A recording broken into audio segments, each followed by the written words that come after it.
As we continue this morning's discussion on building a pipeline of Latina leaders, we will be hearing from trailblazers in business, education, and government. We are looking forward to hearing more about their journeys and how Latina leaders can serve as mentors to those just starting their careers. I am pleased to welcome on stage Alejandra Castillo, former director of the Minority Business Development Agency. She was the first Hispanic American woman to lead the agency since its creation. A practicing attorney for several years, Alejandra has worked in government, nonprofit, and the private sector. Next is Nina Vaca, chairman and CEO of the Pinnacle Group. Apart from running her very successful company, Nina is also a passionate advocate for women and entrepreneurs, especially within the Hispanic and minority communities. In 2014, the Obama administration appointed Nina a presidential ambassador for global entrepreneurship. And we have Jennifer Korn, special assistant to the president and White House deputy director for the Office of Public Liaison. Prior to the White House, Jennifer was deputy political director and national director for Hispanic initiatives at the RNC. And finally, Sarita Brown, president of Excelencia in Education. Her not-for-profit organization seeks to accelerate Latino success in higher education. And Erica Gonzalez, reporter and anchor with Washington, D.C.'s local NBC TV affiliate, NBC4, will be leading this conversation. Erica, over to you.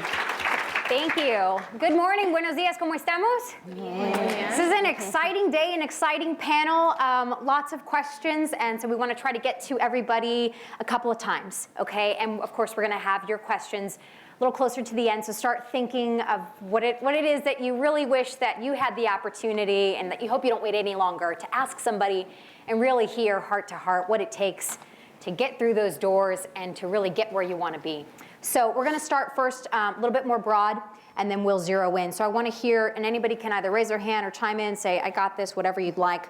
Let's talk specifically about the unique strengths that Latinas bring to the table. Not necessarily what sets us apart, but what are our strengths? What is it that we bring to the table that makes us uniquely different? Anybody can chime in. I think it's the combination of both culture, language, and the fact that we're women. I'm a daddy's girl, so all the men in the room, thank you for raising great women. But in terms of the premise that women really are able to be very practical, yet very visionary, and have really fierce loyalties, I think that's something that women have. Latinas in particular are able to tap into that. I would say that there's a little saying that you say, if you tell a man something, you've told one person something. If you tell a woman something, you've told 5 people. If you tell a Latina, you've told 25 people. And so we have that ability to bring people together, to really Everybody laughs because you know it's true. It's very true. In my family, to bring people together, and that has helped me definitely in my career in making sure that we're really reaching out and bringing as many people together. So Sarita mentioned language being an asset, being a strength that Latinas have. Can we talk a little bit about the strength in having multiple languages and dominating multiple languages? And if you don't have the ability to dominate a second or a third language, it doesn't necessarily mean that that's a weakness as a Latina. No, it's never a weakness. First of all, I'm a big proponent that learning new languages is critical. Whether you love French or Italian, your brain thinks very differently. You know, I think of language as music. You know, you may like classical music, you may like jazz, but there's a way to figure out the world. And if you don't know a language, then learn something new, a code, right? Coding is a language. Math is a language. It's ways for us to expand the way we communicate and that we see the world and analyze it. So I was going to piggyback on the first question. We are extraordinarily resourceful. We can figure it out. You give us a problem, and within minutes, and I see a lot of heads nodding, we can figure it out. So languages are very important, and it's never too late. It's never too late to learn a language. Let me kind of change topics here and talk about, we've talked about some of our strengths, but what are some of the greatest obstacles that are standing in our way, that leave us knocking at the door and continuing to knock at the door? Some of the biggest obstacles, quite frankly, not just for Latinas, but for all women, is that you can't be what you can't see. And so if you don't see other women prospering, if they are not out there mentoring or lending themselves to panels or lending them their leadership or their experiences to bear, women can't see that. In the Latino community, it's even more exacerbated because there's so few in corporate America that have risen to the occasion of the C-suite. I was marveled that Geisha was here. I thought it was amazing that she would spend her time mentoring people. But that's one of the biggest obstacles we face is you can't be what you can't see. But I think it's also inspiring for those that are there, you ladies that are in these positions, to talk about them and to express that they're messy. The road there was messy. It's never clean cut, clear cut. It was never easy. And I think that oftentimes maybe we get to some stages and we wonder, was there a better way that I could have done this? Or does it really look like this? Is it this messy?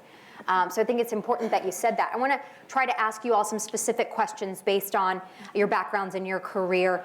Nina, let me start with you and let me ask you, we spoke a little bit about this backstage and you just touched on it a little bit here, but the challenges that Latinas are facing in corporate America, and part of the reason why you chose to go a different direction. Yeah, I actually did. I spent 2 years in corporate America. And oftentimes entrepreneurs, if they don't see a path, they create one for themselves. And I've been doing that for the last 20 years. I started my company out of my living room floor. And 20 years later, we're proud to be the fastest growing woman-owned business in America. Wow. That deserves an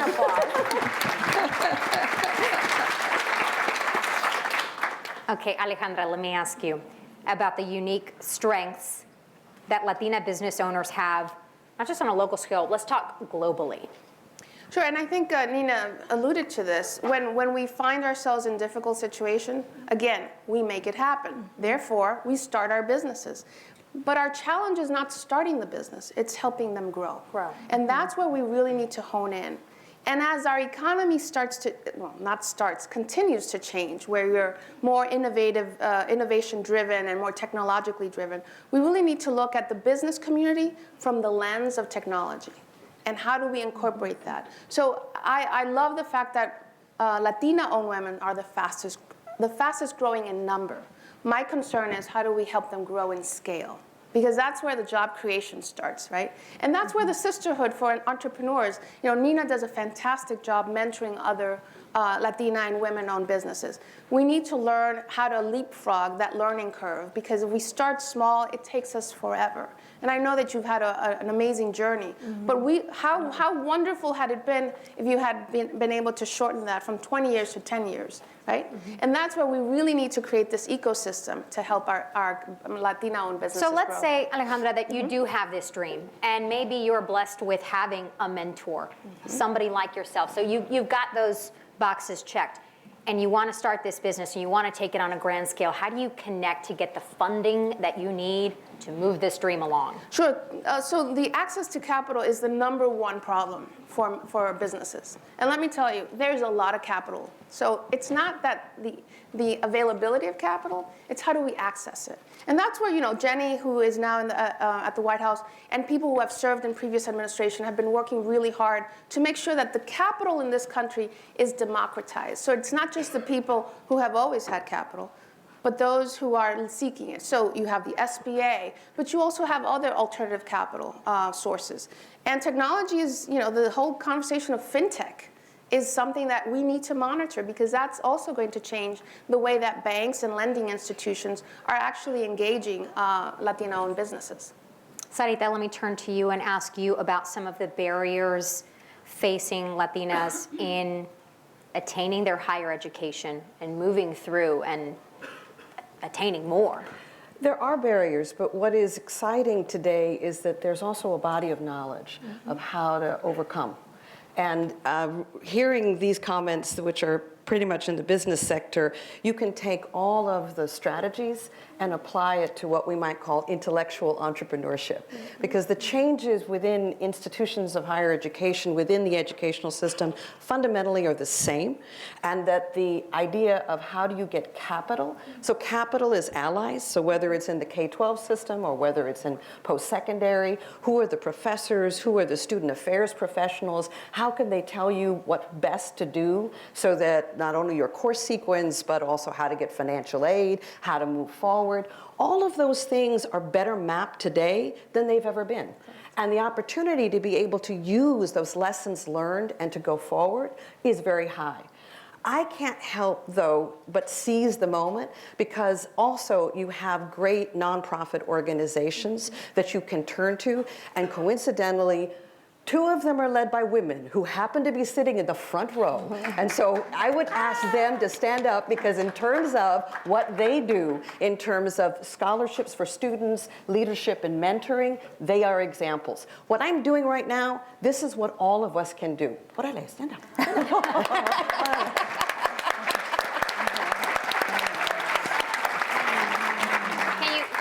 Now that we've had you stand up, can you please tell us your names and the organizations that you represent, please? I'm Dominica Lynch, and I'm president of the Congressional Hispanic Caucus Institute, and we No. I said that I love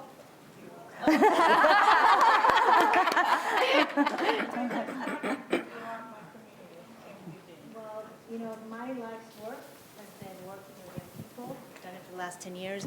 And the reason these ladies do what they do is because they know that they're trailblazers, and there's so many more of you following. And so I'm just inspired, and thank you so much. Thank you. Marianne.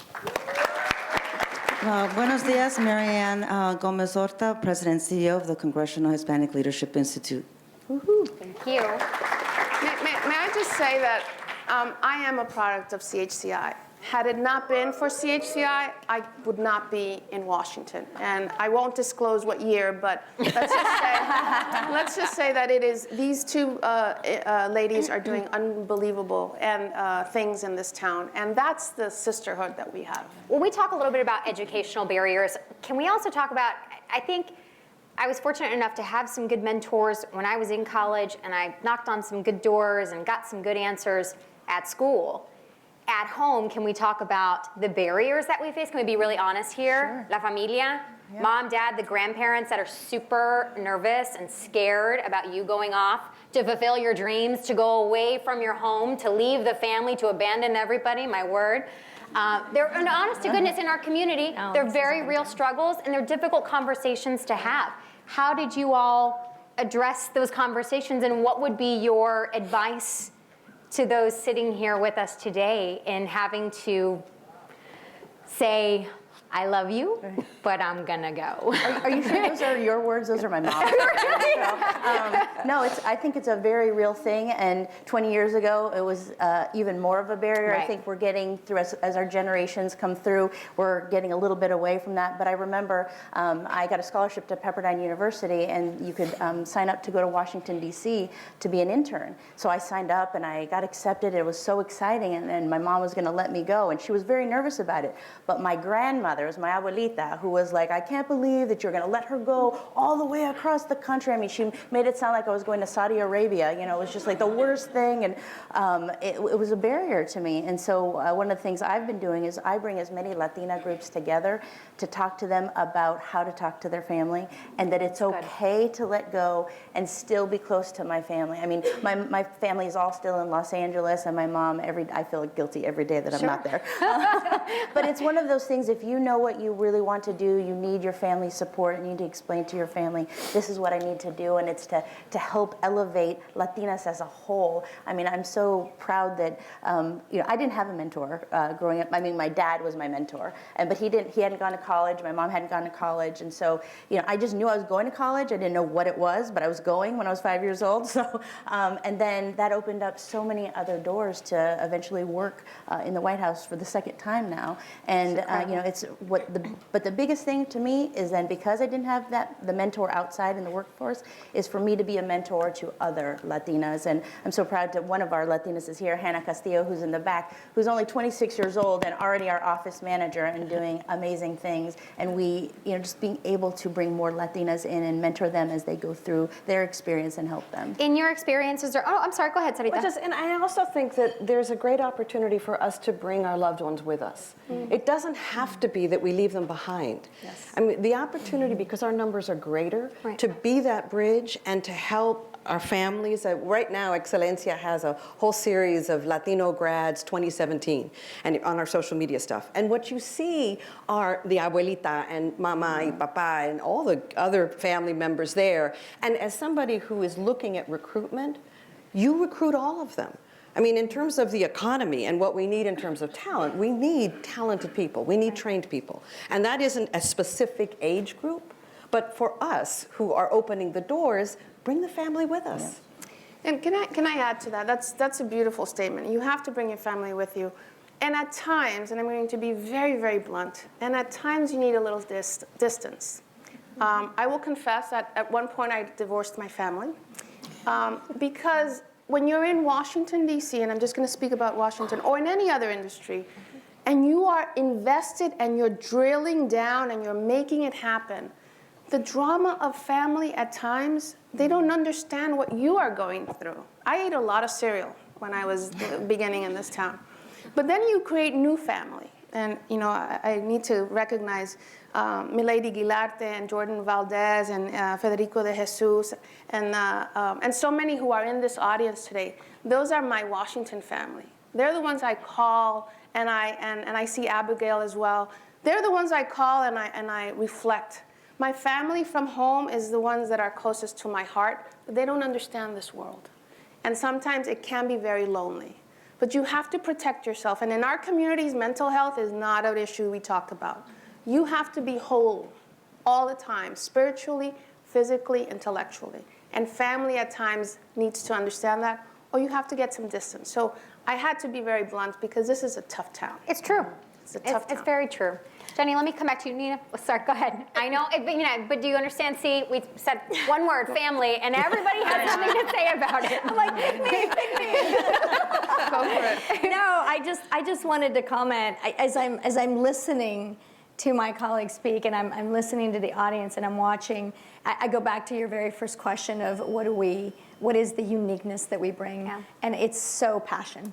Mm-hmm. It is the passion that we bring to what we do, and the passion to help our families and our community, as evidenced by the many people in this room. I feel like I'm in a family reunion of my own, and so I love, and when I'm in that ecosystem of Latinas, our community, I always find that the people that spend their time, whether they're from corporate America or entrepreneurship or nonprofits, they're very passionate about advancing us as a community aside, and that's just really amazing to me. So let me give a 4-minute warning to when we do audience Q&A, so you can start thinking about what it is that you might want to pose specific questions. We're going to do 5 minutes of Q&A. Jenny, let me continue with you. Do you think that there is a way can you build a pipeline of Latina leaders coming up? I know you mentioned the young lady that you work with, 26 years of age, that is just blowing through barriers. Can you do that in the public, in the private sector? Can you build this pipeline of strong, capable Latinas that are ready for the job, ready to go? Absolutely. No, it's, well, first of all, as everybody knows, Hispanics are the largest growing population in the country. 50,000 Hispanics turn 18 years old every month. So we have just this amazing farm team of Latinas who are ready to go around in every industry. And so it is possible, and it's possible. I'm already seeing it. I mean, there are all these wonderful nonprofit organizations, all of these that we work with. And the one thing that I'm able to do over at the White House is to bring in as many Latinas in there as possible to talk about policies, to talk about the concerns, the community has. And Nina was able to join us at a roundtable with Ivanka Trump and other Latinas in the workforce to talk about what are the obstacles that we face and how can we bring more in. And so we are trying to expand that and bring that word to as many people in the community as possible and bring as many Latinas to DC, regardless of whether they want to be in politics or business or healthcare, IT, what have you. It's about making sure that we're telling people what the opportunities are and then mentoring them. So the possibilities are endless. And now with social technology, social networking, forget it. I mean, the young kids in my office are like, you didn't have a cell phone? How did you, like, what did you do back then? I mean, the information that you're open to is so amazing. The tools that you have are so great. So I just encourage everybody to take advantage of them. And this is one thing someone has accused me of being. They're like, you're too timid. You're as a Hispanic woman. So what we have to do is not be timid. We have to make sure that we go out there and we do knock on that door. We are important, and we can talk to that congresswoman. We can talk to that governor. We can talk to that CEO. And so make sure that whatever you want, you go out there and you get it. And you join those networks so that they could help you move along. I think that's the one thing that was missing, 20 years ago that is really starting to grow is the networks that are so important. So let's say we do get to that door and we do knock on that door, and we are absolutely certain that there is something behind that door that we want, and not only that we want, but that we are capable of having, not because it's given, but because it's earned. But the door doesn't open. And you find a window. What happens? You find a window. I mean, okay. find a window. No, I mean, pasa? What do you do? What do you do then? You don't take no for an answer. I mean, the blessing of my life is that I found a cause when I was very young. I was a student activist at the University of Texas at Austin, and I knew that UT did not look like the state. And I said, this isn't right. Now, I didn't know then what I can now argue from the demographics, from human capital, from the economy. I just knew it was wrong. And so I started to pursue that and check it each step of the way. That led to a career, which ultimately led to the opportunity that when I had the opportunity to look at the census data and see that no one was really arguing it in the way we now do, which is it's about human resources. A country's most precious resource is its human resource. Education is fundamental to developing that human resource. Latinos are part of this country's future. And how do you approach that? Tactically. So arguing that at the time, we started a nonprofit organization because we couldn't grow it any other place. And we made the case to those who could support. And of course, we always had to prove that what we were doing was useful. I mean, they weren't going to do it just because we were smiling. But you don't let up. You don't let up. You just pursue it. And you have to be practical. You have to pay your bills, and you have to make sure that, life and home is taken care of. But if there's something that you know needs to change, and you're in a position to do it, then you pursue it. I mean, you use the passion that we have. And you make it happen. And you look for people who believe in the same cause. And I think there may be also, when we talk maybe about while we're passionate, I think some may be timid. And how aggressive is enough to say, I want to go after what it is that I know that I'm capable of and what I'm worth. And at other times, how do you say, okay, I know that this isn't going to be the place that's going to grow me, that's going to invest in me, and that's going to mentor me? Tactically finding that. So when do you read those waters and say, yes, I'm going to keep pushing, I will get here someday, or when do you say, you know what, this just may not be the place for me? That sometimes comes with time and age, but I'll let Nina go first. No, I said that the absolute correct answer to that is it depends. Yeah. It depends on so many different factors. And you have to be able, in life, I always tell people, surround yourself by people that truly want to see you succeed. I posted something yesterday, and I got a kick out of it because it's so true.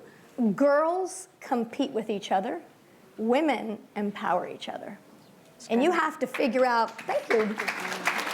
You have to figure out the difference. Yeah. A long time I learned in life, there's two kinds of women. Those who will help you and those who will not. It's those that will help you and those who will not. So you have to be good at realizing which one am I dealing with. and just, go for the ones that you know want to empower you, want to help you, and do the same. Because your reputation will follow you if you are not being genuine, if you are not doing those things. But figuring out those two and then spending time, it's that old adage that I hear every time, dime quién son tus amigos y te diré quién eres. Right, everybody knows that adage. My father told me that when I was 17, and today I'm still saying this. And I can't say it enough. Ladies, surround yourself by people that truly want to see you succeed, and stick to them like glue. Se me fue el tiempo. We have very quickly. I want to try to get to 2 questions. Let's see very quickly. Yes, ma'am, right here in the front, or second row. Yes, go ahead. Stand up. Let's hear you. Hi, my name is Alma Molina. My question is around the gender pay gap, and how can we better own our worth, get better at asking for what we deserve, and get more comfortable talking about accumulating long-term wealth within the community? Can we narrow that down into like 30 seconds? Anybody? So wealth creation, it's a passion of mine. It's not enough to have a business and just kind of pay the bills. No, we need to change our narrative. And our narrative from a poverty narrative to a narrative of abundance. Now, it's not a magic wand. It doesn't happen overnight. But when you have people like Anina Vaca who's doing it, as you said before, you have to see it to be it. But we also need to be more strategic in our conversation.